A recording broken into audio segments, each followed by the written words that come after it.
Oke teman-teman, di video kali ini saya ingin sharing sama kalian tentang beberapa tipe orang yang sebaiknya kita perlu waspada ketika kita mau bekerja sama dengan mereka. Nah, kemarin saya sempat sharing di Instagram beberapa investasi saya mengalami kerugian. Nah, sebenarnya buat saya investasi atau kita kerja sama usaha dengan orang lain terus kemudian terjadi rugi itu sesuatu yang biasa. Tapi yang menjadi tidak biasa adalah ketika kita mengalami kerugian, investor mengalami kerugian, itu karena pengelolaan yang tidak benar. Atau orangnya menyalahgunakan uang yang sudah kita berikan untuk dia mengelola usahanya atau mengembangkan usahanya. Nah, jadi beberapa investasi saya itu tidak tumbuh atau gagal itu karena orang yang mengelola yang tidak amanah. Nah, karena sebenarnya itu karena kesalahan saya. Kesalahan saya adalah memutuskan terlalu cepat untuk bekerja sama dengan mereka tanpa melakukan pertimbangan yang lebih mendalam lah. Seharusnya saya bisa mengantisipasi hal tersebut kalau saya memperhatikan beberapa hal.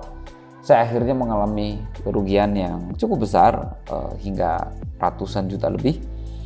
Dan alhamdulillah beberapa memang ada yang akhirnya balik, ada yang balik dalam bentuk sisa aset karena orangnya, tapi harus ngejar dulu nih.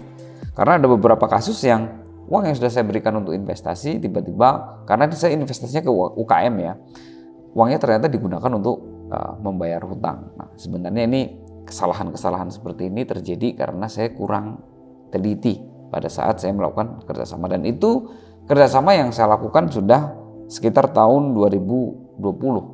Jadi kesininya sudah lebih diperbaiki lagi ketika saya mau investasi atau bekerja sama di UKM. Nah, ada beberapa tipe orang yang perlu diperhatikan ketika teman-teman diajakin kerjasama. Mungkin saat ini kalian di sini ada yang dapat tawaran kerjasama dari orang lain untuk buka usaha, mengembangkan usaha atau investasi tertentu. Nah, ini ada beberapa tipe orang yang perlu diwaspadai, perlu diperhatikan. Ini tidak tentu benar, tapi ini bisa menjadi antisipasi kita sebelum kita memutuskan bekerja sama. Karena dari beberapa orang yang menyelewengkan uang yang sudah diberikan atau investasi yang sudah dikasih, itu memiliki tanda-tanda atau ciri-ciri yang hampir mirip. Nah, apa saja tipe orang yang perlu kita waspadai atau kalau perlu kita hindari untuk tidak bekerja sama? Yang pertama adalah rata-rata mereka membangun komunikasi pada saat ada perlunya saja. Nah, jadi beberapa orang sebelumnya tidak membangun komunikasi dulu dengan kita, tapi datang tiba-tiba menawarkan kerjasama sebuah bisnis, kerjasama usaha atau investasi yang sebelumnya sebenarnya tidak terlalu mengenal kita dengan akrab, tapi karena pas lagi ada butuhnya saja, mereka tiba-tiba datang tanpa permisi langsung menawarkan kerjasama investasi. Nah, kalau teman-teman menjumpai orang-orang yang seperti ini, perlu sekali untuk diwaspadai. Nah, kemudian yang kedua adalah sosial media misterius. Kenapa saya menyebutnya sosial media misterius? Karena beberapa dari mereka yang menggunakan sosial media, mereka cukup unik kalau dilihat sosial medianya. Yang pertama adalah biasanya menggunakan nama palsu. Terus kemudian di sosial media mereka cenderung tidak terlalu aktif. Nah, ini bukan menjadi patokan, tapi ini bisa menjadi sumber informasinya kita. Kadang kita menilai beberapa karakter, beberapa orang kan dari story mereka, dari status mereka, ataupun dari postingan-postingan mereka. Nah, ini cenderung sosial medianya tidak aktif dan jarang, bahkan tidak ada postingan sama sekali. Nah, ini yang patut diwaspadai. Terus kemudian ada juga yang tanpa profile. Terus kemudian kalau di WhatsApp nih ya, mohon maaf nih kalau yang menggunakan cara ini, tapi ini sekali lagi bukan standar yang pasti. Tapi WhatsApp-nya tidak ada profile, nama di WhatsApp juga bukan nama asli. Terus kemudian tidak ada centang biru, tidak ada checklist kalau pesan itu udah dibaca atau belum. Terus agak susah juga kalau diajakin komunikasi kecuali mereka yang menghubungi terlebih dahulu. Terus kemudian ciri-ciri yang ketiga adalah riwayat dari orang ini sebelumnya itu suka meminjam gitu.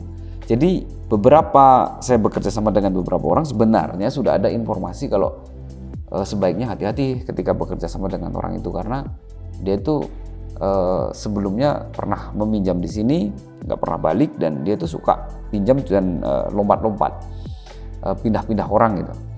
Nah ini sebenarnya sudah ada warning dari beberapa teman saya.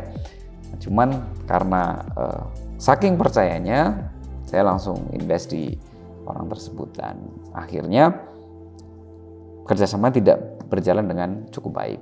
Nah yang ciri-ciri yang selanjutnya, tipe yang selanjutnya adalah dari rata-rata semua orang yang bermasalah investasi dengan saya adalah mereka cenderung tidak terlalu menghargai waktu. Jadi begitu kita janjian untuk ketemu, kita ngobrol, itu rata-rata mesti begitu menjelang jamnya mereka mengulur, ada acara dan lain-lain, dan akhirnya saya harus menunggu. Nah ini yang beberapa orang yang ketika saya bekerja sama akhirnya bermasalah, bukan karena usahanya yang bermasalah, tapi karena dianya atau mereka ini tidak amanah dalam menggunakan modal yang sudah diberikan. Sekali lagi ini bukan ciri-ciri atau tanda-tanda yang pasti ya, atau tipe orang yang pasti. Tapi setidaknya ketika kita diajakin bekerja sama oleh orang tertentu, kita bisa menggunakan atau kita bisa melihatnya dari keempat hal tadi yang bisa kita pakai supaya kita bisa lebih waspada. Nah, tentunya tapi semua keputusan investasi kita, mau investasi dimanapun sebenarnya pastilah beresiko. Hanya saja ini untuk meminimalisir risiko, dan tentunya kita harus berani mengambil tanggung jawab kalau sampai terjadi hal seperti itu pun sebenarnya salah kita. Dan cara ini mudah-mudahan bisa memberikan manfaat buat teman-teman supaya teman-teman lebih waspada ketika diajakin kerjasama oleh orang lain. Kalau teman-teman misalkan punya cara lain supaya bisa lebih waspada, supaya lebih bisa meminimalisir resiko atau tertipu atau kecewa dengan investasi atau bekerja sama dengan orang lain, silahkan share di kolom komentar supaya kita bisa saling belajar. Sampai jumpa di video selanjutnya.